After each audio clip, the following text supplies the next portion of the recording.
Hi guys, welcome to the channel. In today's video, I'm going to show you how you can cut out an image in Illustrator. So the first step you simply need to do is to open Adobe Illustrator, and here you can say I import an image.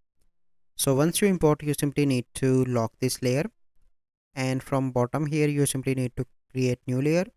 So once you created a new layer, you simply need to select that layer, go here and select this fill, and you simply need to click here none. Once you done that, you simply need to select the pen tool, and you need to select whatever you want to cut from image. So I selected this, and make sure it attach with the anchor point.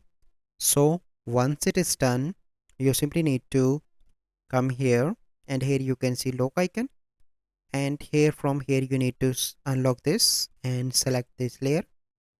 Once you select it, go on to the select and click on all. So once you selected all, come here into the edit section, and here you need to come on to the object and click on clipping mask, click on make, and now you can see that this portion is cut out, and you can play around with that part. So this is the process how you can cut out an image in Illustrator. So I hope you find this video helpful. If you find this video helpful, must like this video, subscribe to our YouTube channel for future videos. We'll see you in the next video. Thank you. Have a good day.